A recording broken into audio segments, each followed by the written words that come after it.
हमार बेइज्जती मत हो कैसे कि संतोष भैया हमने के बैठल बानी अगर हम छोट भाई बानी अगर कहीं जवाब ना दिया पाई बड़ा हमारा ऊपर डंटा भी बाजे लगी ऐसा ऐसा में पूछे को हुई कि मान ली नहीं वैसे ने पढ़ल लिखल देवर से सवाल का जवाब दिया जाए पढ़ल लिखल लागत नहीं उससे का टेंशन बा भौजाई अगर जेकरा के मिल जास अगर नाहियो पढ़े के मन होई त जरूर पढ़ ली आ वो भोरहरिया में भेटा जाओ इहो देवर रहरिया इंटर कॉलेज के पास है बुझाता भौजाई देवर से कहतिया इहे कहे अरे रंगना ए देवरू रंगना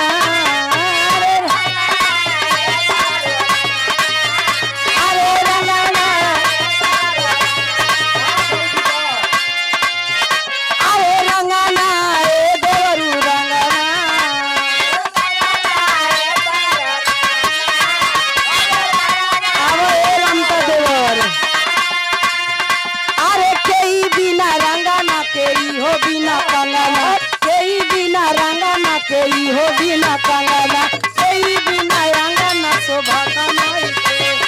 केई बिना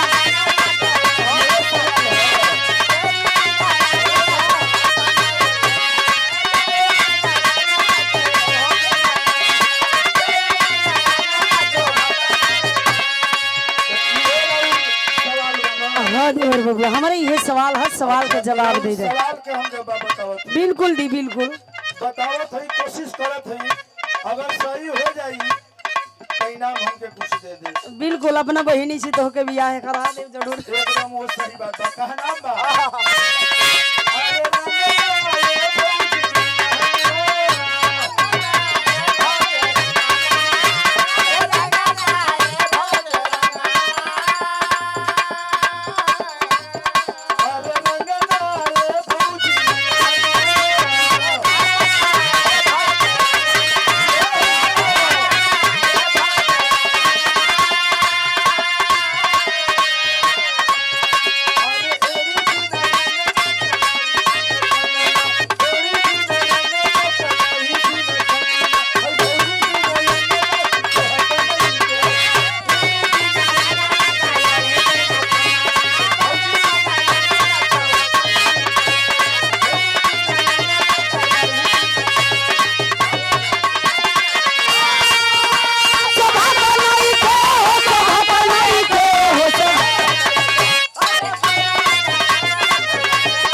अरे तो सही लगल हाँ ये विधि सर की सवालिया बाकी है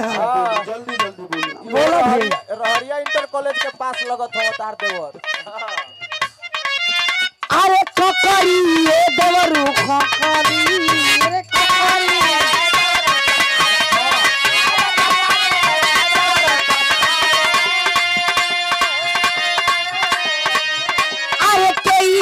ककरी केई हो बिना बकरी केई बिना ककरी केई हो बिना बकरी केई बिना मछरी मारत नहीं के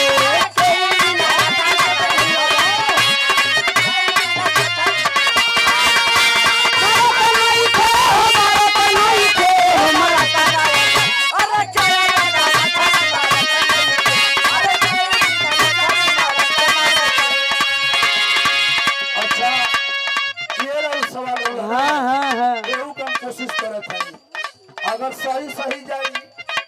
तो बतावे को कि नहीं सही सही गई बिल्कुल बताइए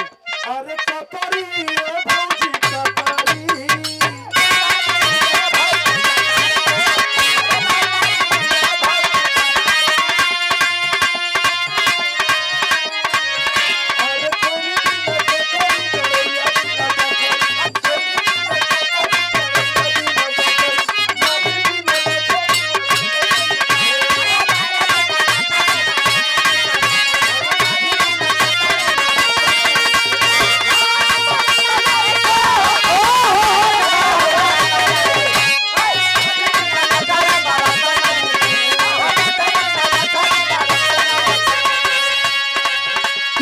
सवाल हो लेकिन चुप हो जाइए मत अच्छा ये आतना मत डराई रुकी ये बताई जोनी